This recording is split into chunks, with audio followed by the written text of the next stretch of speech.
Thank you, Fonz, for giving me opportunity to interview you for my YouTube channel and podcast. Of course. Of course. Thank you for the invite. Appreciate it. I've gone through your profile and I came to know that you are lead product designer and global conversation at Netflix. Hmm.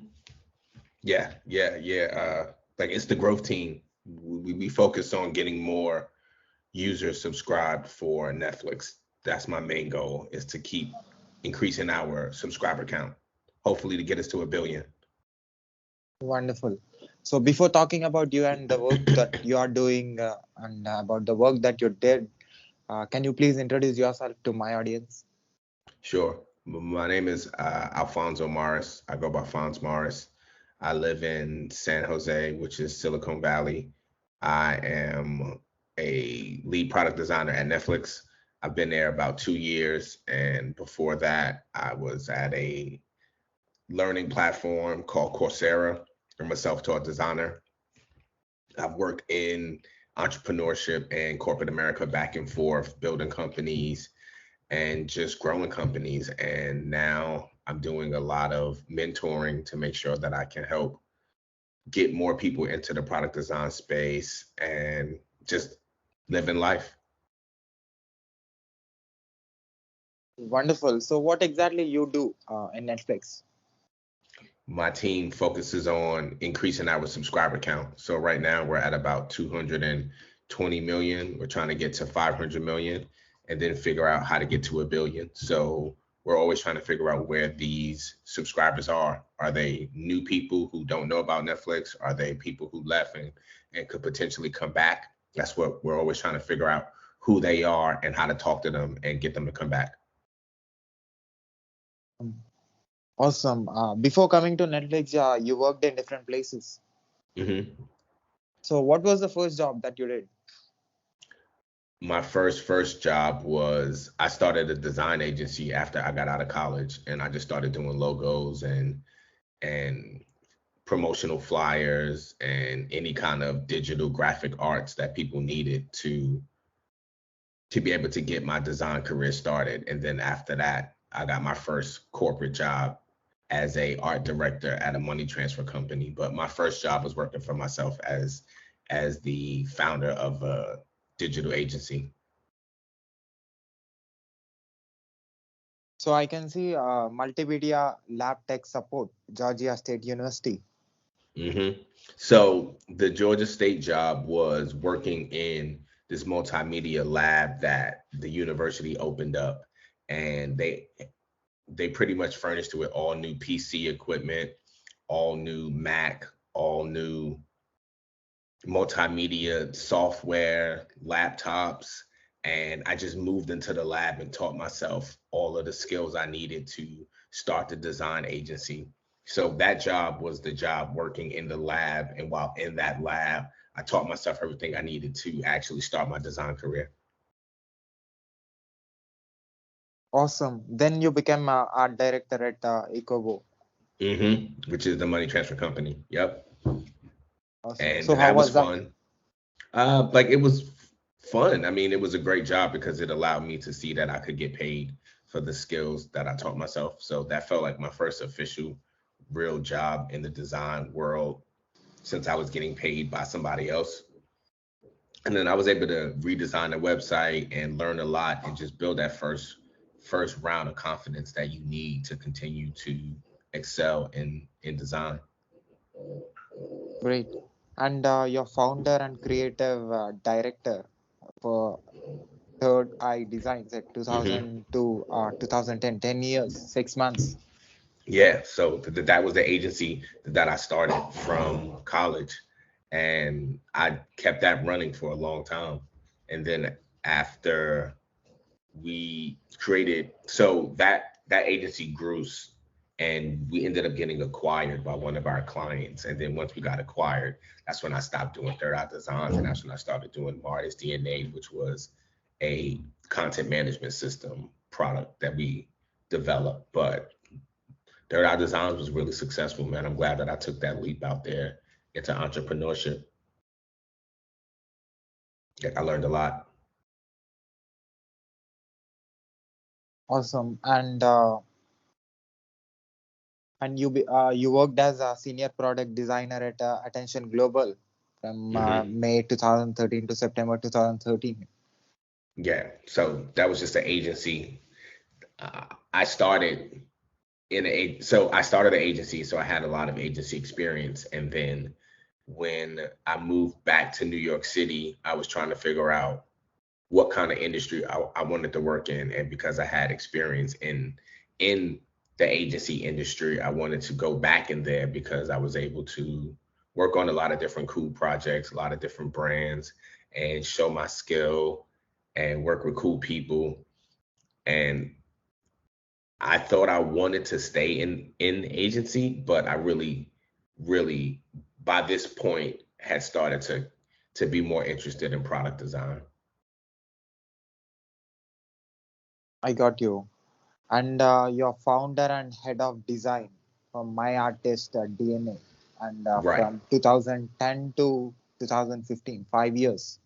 Right. So that was the product that when we got acquired by our customer, they put up the angel funding for us to build our own product, and that's what we built. It was Marty's DNA. It was a content management system for independent artists and brands to help them monetize their work. If you were an artist, sell music. If you were a painting, sell paintings. If you were a fashion designer, sell your your merchandise. We built a destination site for individual brands that had a video player, audio player built in, store, contact form, back end, CMS. So everything you needed to be able to actually sell your product. And we did that for about 5 years. And then we ran out of funding and I went back into corporate America.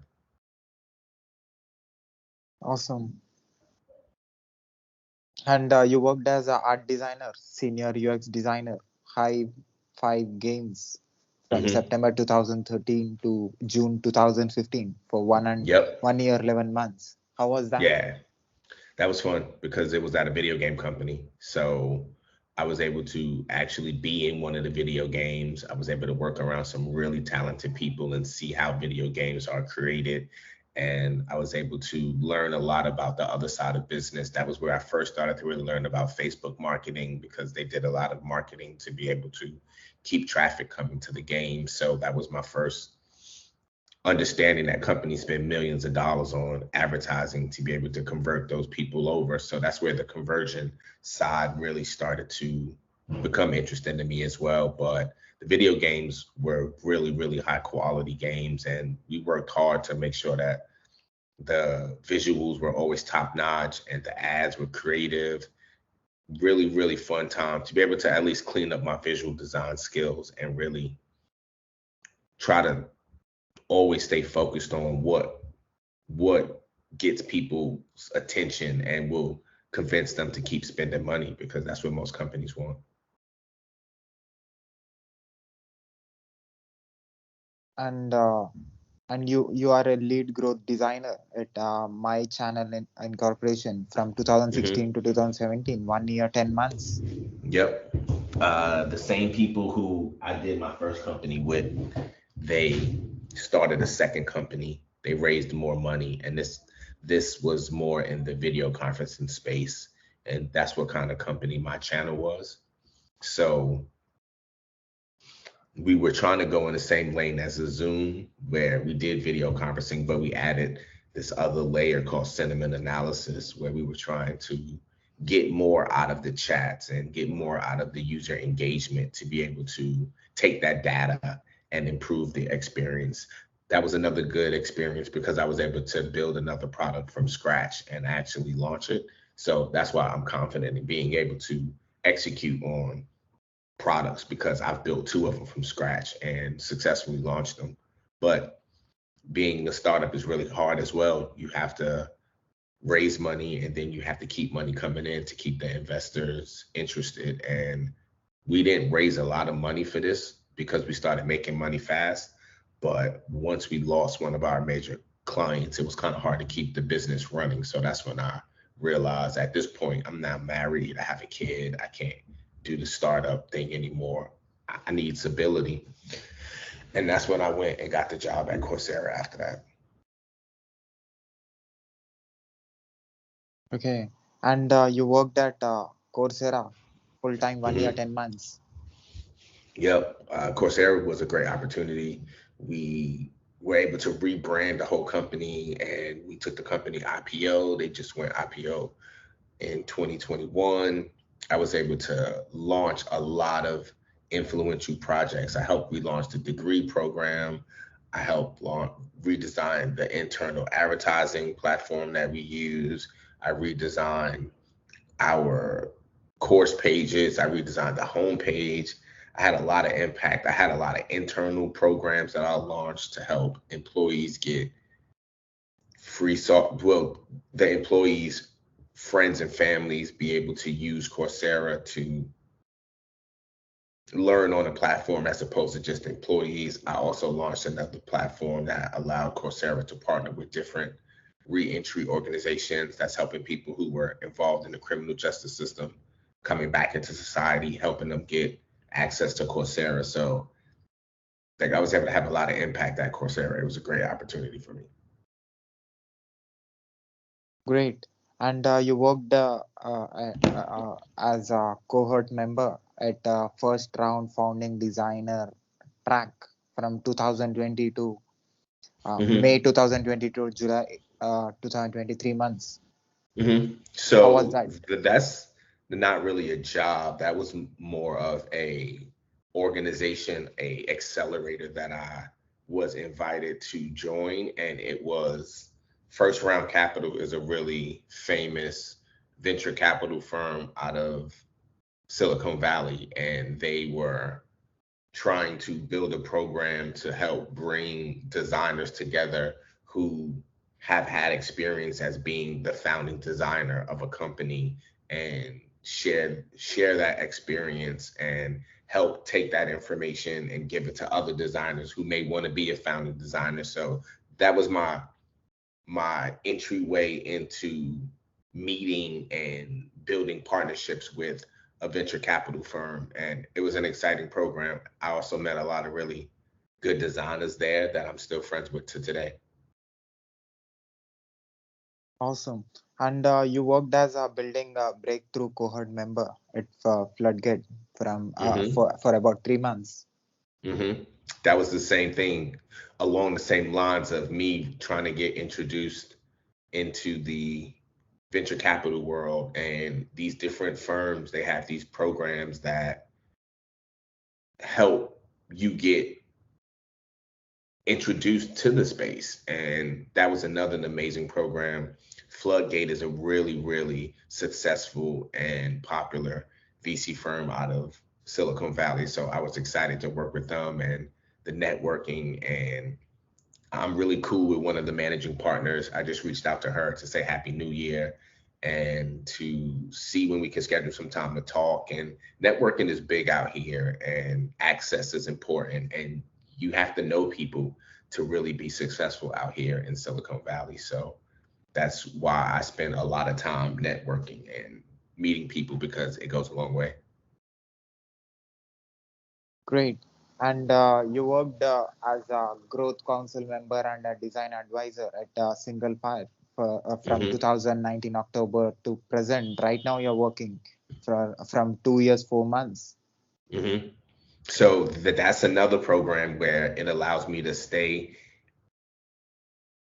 involved in the VC world and building these relationships and growing these relationships and talking to these portfolio companies from these venture capital firms and advising them on ways to potentially either grow their user base or grow their brand.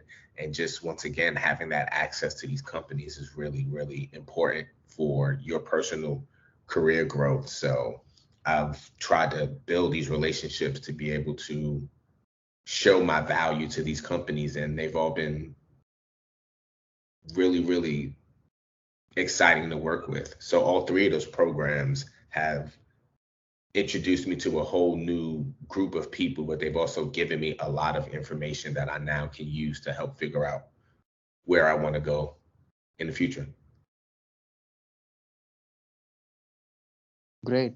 And how all these experiences from in different companies in different positions, doing different works helped you in your present job as a lead product designer and global conversation at Netflix. They just helped me be a lot more open-minded and allow me to grow as opposed to just staying in one job and only doing one thing. By working at different companies, they've allowed me to grow different skills, meet different people, solve different and bigger problems, and just be diverse in design so that I feel I can help more by being more diverse and open-minded. So some people would prefer to stay at one company for a long time, and that's cool.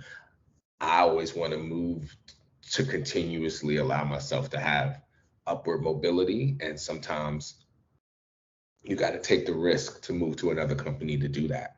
But I'm willing to do that. Like, I'm a risk taker.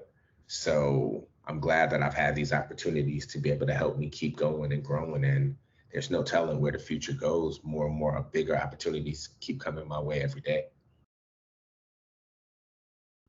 How you are able to handle this business aspect in you and this technical aspect in you? Just time management. I've been doing it for a long time, and like, I try my best to be organized, and I don't try to do it all by myself. So I have a lot of amazing partners in different avenues and areas, and I'm honest about my timing and what I can commit and what I can't and things like that. So by being by being focused and organized and prioritizing, it just allows me to always put the energy where it needs to go as opposed to just churning. Communicating with the machine and communicating with the people. Mhm. What is your favorite? Communicating with the people.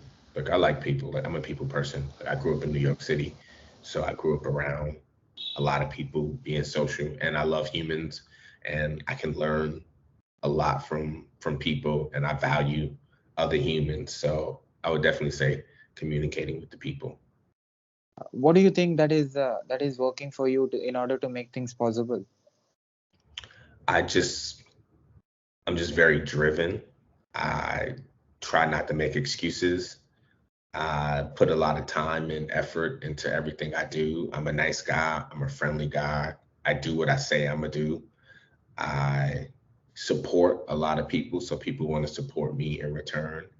And I'm excited and passionate about what I do. So most people, they gravitate to people that are passionate about things because that's what you need to usually be successful about something.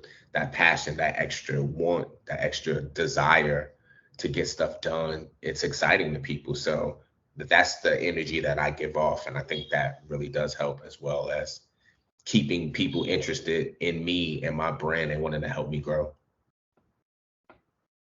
What are the skills that you have? A ton of them. I mean, I'm a product designer, I'm a communicator, I'm a decision maker, I'm a visionary, I I'm a leader. I mm, uh, I can go on for days and days and days. I have a good eye for design. Like, I have a good eye for creativity. I'm creative. Like, I'm a team player. There's a ton of skills I have that I'm always growing every day.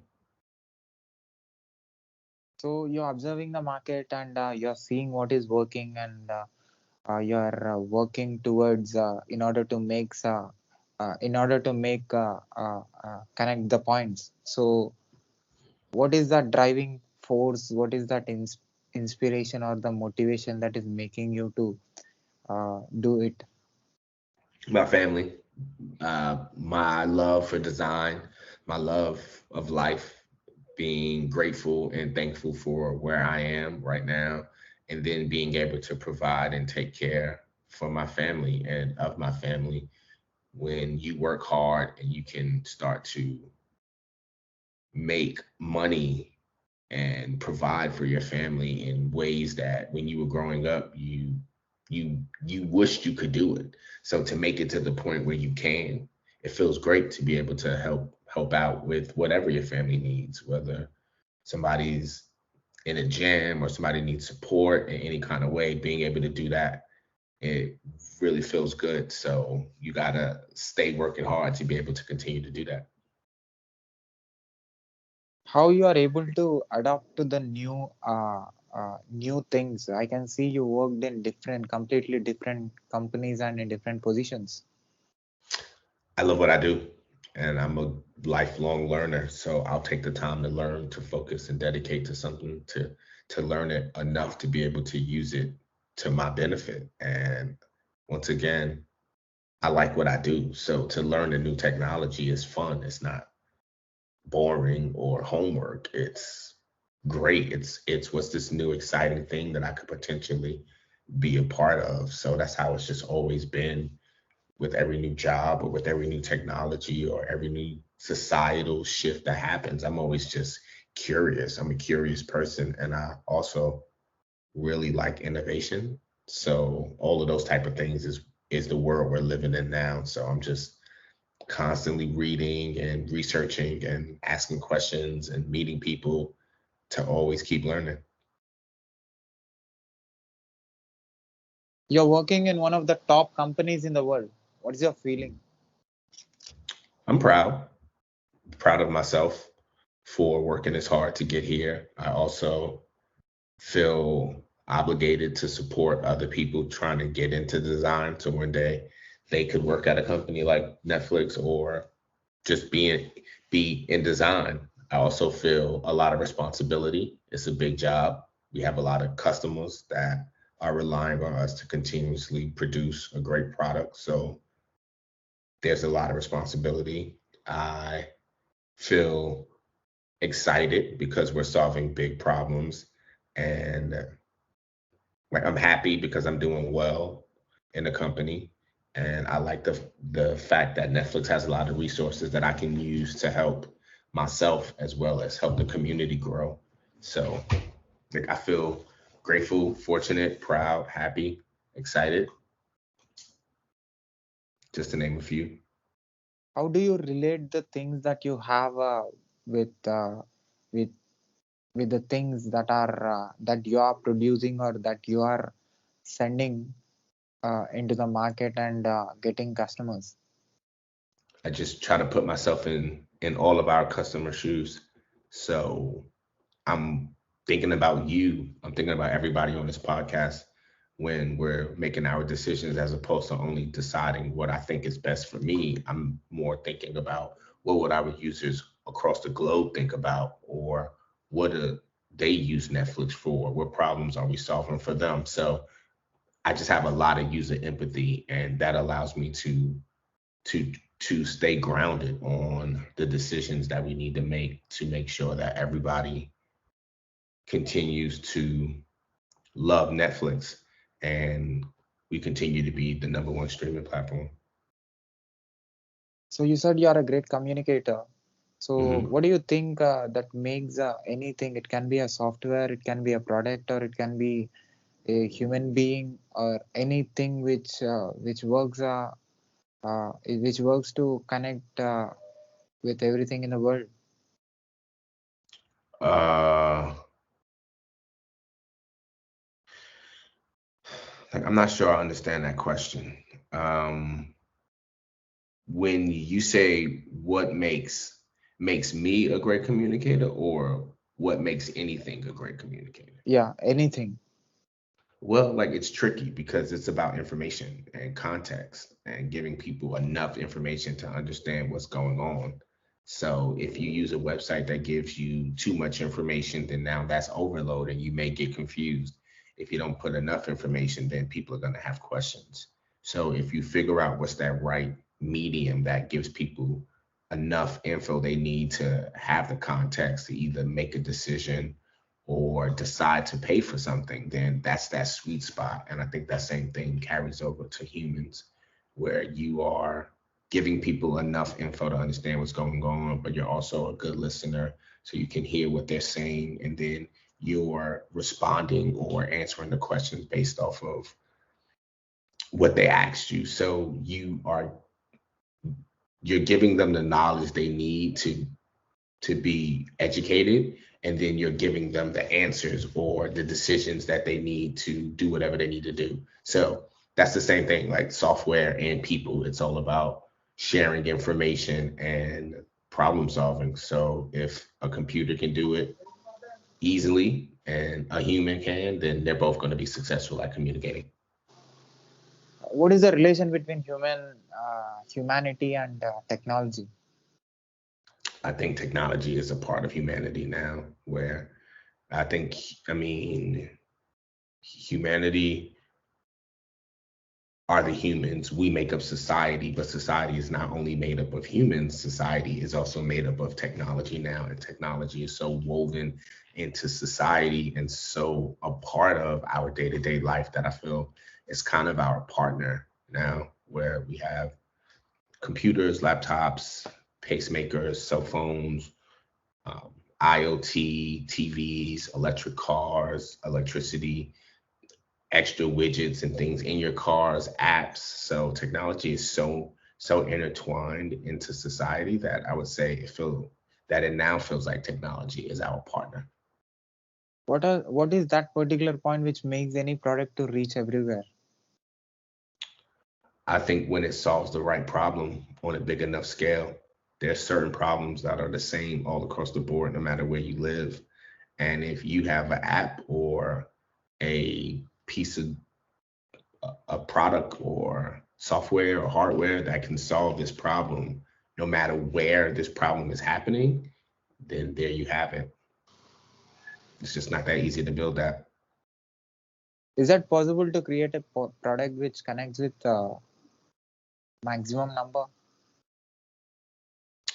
Is there a product that connects with what? with maximum number of people? Uh, yeah. I mean, if you think of a program like Facebook that has billions of users, if you think of a platform like Google that is now a utility, it's so ingrained in society that yes, I think those are two perfect examples of products that are that have reached more people than we've probably ever thought software could reach. Or if you think of the internet is still software, and that connects billions and billions of people every second. So I would say yes, there is a product that can reach maximum people, but you have to be thinking on a big enough scale and thinking and trying to solve really big problems for it to be able to really reach the maximum amount of people. Can you solve every problem that you face with the experience that you have? No, because new problems come around. I can try. Now I can try, but will I always be able to? I don't know. But because new problems are, you might not have faced something before. You may have faced something similar that may have been in the same area, but it may not be that same specific problem. So you're most likely going to need to learn some stuff. And like I said, I'm always interested in learning more. So I'll try my best to solve the problem with the current experience I have, but I won't limit it to that. I'm always open to learning and doing more research and things like that. Doing different trying to solve different problems, or trying to see some things in a different perspective, uh, do that help in making things done? Yeah, that's what I was saying about user empathy, putting myself in other people's shoes to understand where everybody's coming from and what problem they have or what solution they're looking for, so that you're more well-rounded and open-minded with your results. I think that's how you end up building products that are more diverse, inclusive, and actually solve multiple people's problems. How your tech career helped you in developing your personality? Ah, because it's allowed me to realize that I have to be a team player to be successful. And to be a team player, you're gonna have to be respectful and be nice and understanding and cooperative and things like that. So because that's what it takes to be successful in tech, I've adapted those to my personal way of living. And like I'm a team player with my family. I'm respectful to my peers. So it's like my life and my work are kind of blurred because like I'm doing both all the time. I don't have to switch off something because I'm at work or turn on something because I'm at home. So you said you are very organized. Hmm. So Yeah, what I are just take lists. Like I make a lot of to-do lists, a lot of to-do lists always. And like I said, I'm big on communication. So if I'm working with you on something, I'm going to reach out to you whenever I need information to get what I need done. And I'm always going to make myself available to you as well. So, and then I use a calendar like most people, and I make sure we talk enough and that we're all on the same page about deadlines and milestones and responsibilities so that everybody can just go off and go do what they need to do. if I say you to compare yourself when you started your first job, that Hmm. person with the person who is sitting now and talking with me, Hmm. what is the Uh, difference? just a little older and a little wiser, but still as hungry, still as passionate about design, still as nice and friendly, still as curious. Like I've just I just have more gray hairs on my face and a little more money in my bank account, but I'm still the same guy.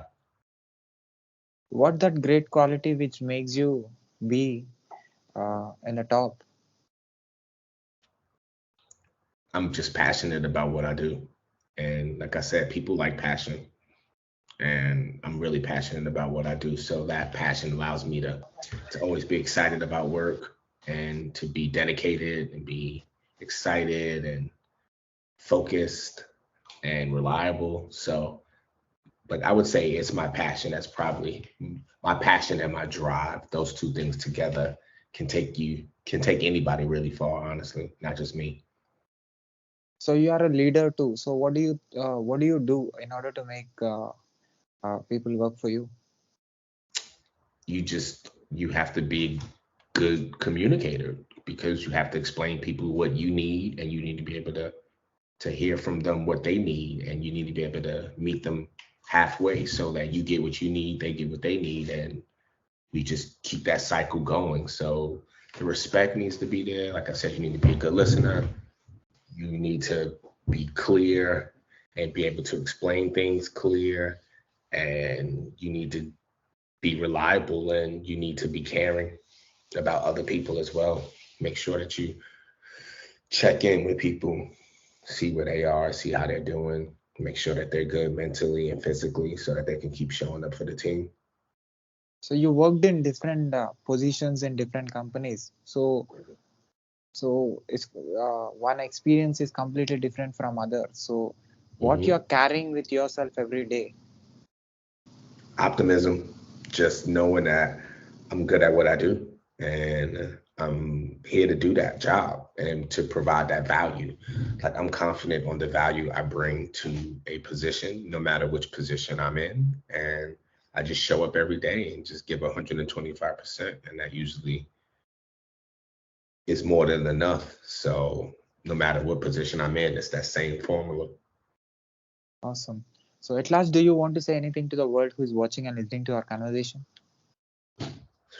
Thank you for the opportunity. Thanks for listening and stay passionate and put that time in, put that investment into yourself. It's worth it. There's going to be ups and there's going to be downs, but that's still the experience is priceless. And I don't think I would change anything I've done before. I've tried to be as smart as I can and make the best decisions that I can. And I've taken risk.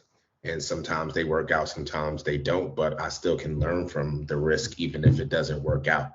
So believe in yourself and have fun and do your thing. Awesome. So at last, as a person who is into Netflix, one of the top companies in the world, and you see a lot of content. It's a very great content creating platform. So what do Hmm. you say about my videos? Have you seen any videos of mine on YouTube? No, I haven't seen them yet, but I'm gonna check them out after this. Do you do interviews or do you film content on your own? Like is this tech related content or is this just podcast? Uh, I take into personally I did bachelor's in computer science and engineering and Okay. master's in software engineering. Oh So wow. so I take interviews of people like you who are into technology, who are into different parts of the world, not only Hmm. uh, in particular part. I took more than 400 plus interviews in last 1 year, and 400. Damn, uh, that's a lot who of content, man. who are extremely influential people who are into IT for Hmm. more than 30 years, 20 years, 15 years, 5 years, Wow. 2 years, even the interns I took, Okay, just to nice. understand the diversity and understand the Yeah. culture. And I just wanted to prove that and prove myself and also tell to the world that a person from a particular part of the planet can connect and communicate and can Mm. establish connection between any species, any human being. And I just want to project it on my YouTube channel and doing this. Yeah, no, that's fantastic, man. I mean, like, I'm gonna subscribe to your channel today. Like, I mean, this platform sounds amazing. If you have that many videos, you might want to think about launching your own platform outside of YouTube. If you have that much content, you can build your own like online school, and maybe one day you'd have something as big as Coursera on your own.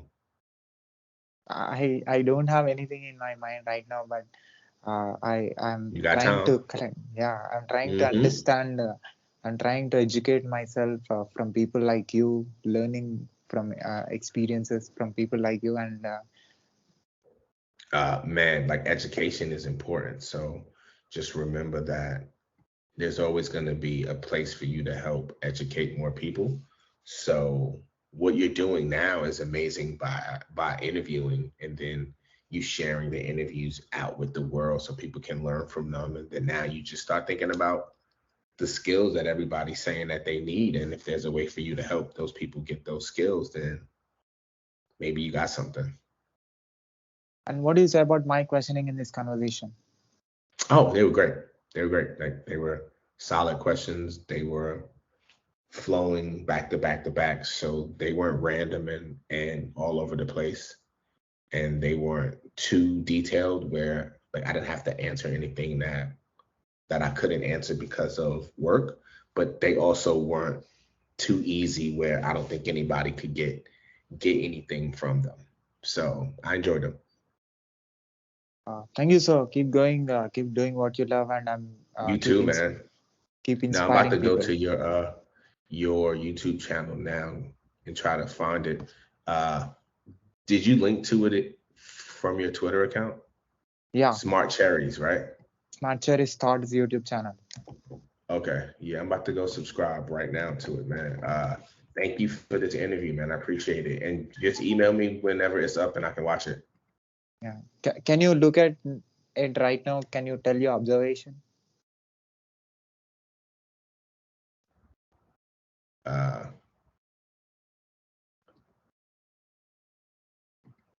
oh yeah. No. Wow, it's a lot of people on here. A lot of videos, man. Yeah. This is a mental health community member podcast, social enterprise, president of the yeah, no, man. Like I love this. This is great. Like I can see all of your hard work, like the time, all of the time that you've put into this. You've interviewed a lot of people. I see some other people from Netflix on here, some data engineers. Yeah, man. Chatting with Venezuelan registered nurse, freelance developer from Malaysia. Yeah, it's a lot of people on here, man. I think you should just think about maybe putting some time into some advertising to get more people to know about your platform, and that's it. Because you got all the content. Yeah, life coach, epilepsy parent. Yeah, just keep producing these videos, man. And like I said, if I was you, I would start doing a little bit of advertising, maybe to get some more traffic. But that's it. That means a lot to me. That means a lot to me, sir. And people like you will encourage me a lot and inspire Yeah. me. I mean, you're doing your thing, bro. Congratulations with you, man. Like I can see all of the videos, hundreds of videos. This is dedication. Like, I'm excited to be a part of this group of people. Thanks for the opportunity. Yeah, I'm looking now. Wow. Yeah. Congratulations, man. Thank you, Fonz. And do you have any message to the world who is watching this? Oh, no, just keep working hard. Keep working hard like Smart Cherries Tech, and you'll get really far. You'll get really far. And make sure you watch all of these videos on here. Like I'm about to watch them, and I'm sure I'm gonna learn something new from here. There's a lot of interesting content on here, man. Thanks for producing this. Wow. A lot of videos on there, bro. Can I put this video on my YouTube channel with your permission? Yeah. Yeah, sure. And also, can I No put this problem. audio and video clip on my podcast, website, internet, social media, everywhere with your permission? Sure. And I'm gonna subscribe now to your channel. Like I just subscribed. Thank you, sir. Keep No inspiring. problem. Yes, you too, man. Like I can't wait to watch my video up there. Like I feel like a star. Yeah. Thanks, man. Bye. Ciao.